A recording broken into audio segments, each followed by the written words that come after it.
मध्य प्रदेश के जंगल में बहुत से पक्षी रहते थे। उनमें कौवे, कबूतर, तोते, मैना, कोयल और बुलबुल इत्यादि पक्षियों का समावेश था। उन सभी पक्षियों में कौवों की संख्या सबसे ज्यादा थी। सारे पक्षी मिलजुल कर रहते थे। एक दिन एक तोता जिसका नाम सोनू था, वह घोंसले से जैसे ही बाहर निकला, उसके मुंह से चीख निकल पड़ी। ओह, ये सब क्या हो गया? इन्हें किसने मारा? आसपास बहुत सारे कौवे और कबूतरों की लाशें पड़ी थीं। सोनू का अंतर्मन दुख से भर गया। उसके सामने उसके कई दोस्त छन्नू, बल्लू, भूरा और कन्नू मृत पड़े थे। कल तक वह जिनके साथ खेलता था, आज वह सब दुनिया छोड़ गए थे। चारों तरफ मौत का सन्नाटा फैला था। सोनू ने पेड़ के दूसरे घोंसलों पर नजर डाली तो उन्हें खाली देखकर उसका दिल बैठ गया। सबके सब पंछी न जाने कहाँ उड़ गए हैं, आसपास कोई भी नहीं दिख रहा है।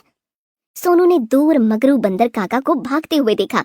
वे सबको सावधान करके वहाँ से हटने का इशारा कर रहे थे। चलो, सब लोग भाग चलो, एक बहुत बड़ी महामारी की बीमारी आ गई है। अपनी जान बचानी है तो इस जंगल को छोड़कर दूर चले जाओ। सोनू, चल भाग चल यहाँ से। मंगरू काका की बात सुनकर सोनू उनके साथ साथ ऊपर उड़ने लगा। उसने आज तक ऐसी परिस्थिति का सामना नहीं किया था। जान बचाने के लिए वहाँ से हटने के सिवा दूसरा रास्ता भी नहीं था। मंगरू बंदर नीचे नीचे भाग रहे थे और उनके ऊपर सोनू तोता उड़ रहा था। वह उस जंगल से बहुत दूर एक पहाड़ के पास पहुंच चुके थे। पास में एक नदी बह रही थी।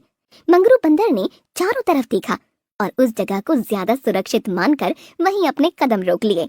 सोनू भी उड़ता हुआ नीचे उतर आया। काका, ये सही जगह लग रही है। हाँ, इसलिए मैं यहाँ रुक गया हूँ। पास में नदी का पानी भी है, फलों के पेड़ भी है। काका, हमारे बहुत साथी हमेशा के लिए दुनिया छोड़ गए। बड़ा दुख हो रहा है। ये कैसी बीमारी है? बड़ी भयानक बीमारी है बेटा। एक से दूसरे में फैलने पर देरी नहीं लगती। मेरे 2 बंदर साथी भी उसके चपेट में आ गए। मुझे भी अपनी जन्मभूमि प्यारी थी, लेकिन जान बचाना जरूरी है। जान है तो जहान है। अरे सोनू, तुम तो सवेरे उठे और कुछ खाया भी नहीं होगा। हाँ, मुझे भूख तो लगी है, लेकिन वह भयानक दृश्य देखकर मैं सब कुछ भूल गया। काका, आप बहुत थक गए होंगे, बैठिए ना, मैं सामने के पेड़ से पके हुए अमरूद तोड़कर गिराता हूँ, दोनों जन खाएंगे। सोनू उड़ गया और कुछ ही देर में देखते देखते उसकी चोंच की फुर्ती से कई अमरूद इकट्ठा हो गए। दोनों ने अमरूद खाए और वहीं बैठ गए। दोनों आपस में बातें कर ही रहे थे कि अचानक सोनू की नजर आने वाले एक बाघ के ऊपर पड़ गई। मंगरू काका के पीठ के पीछे से वह आ रहा था, इसलिए उन्होंने उसे नहीं देखा। सोनू ने तुरंत काका को सतर्क किया। मंगरू बंदर झट से पेड़ पर चढ़ गया। सोनू तोता भी उड़कर डाल पर बैठ गया। बाघ उन्हें देखता ही रहा। सोनू और मंगरू ने देखा कि उनकी आंखों के सामने एक कबूतर पेड़ पर से नीचे गिर गया और उसकी गर्दन ऐंठने लगी। बाघ उसे देख ही रहा था, लेकिन उसके पास नहीं आ रहा था। वह धीरे धीरे पीछे जाने लगा।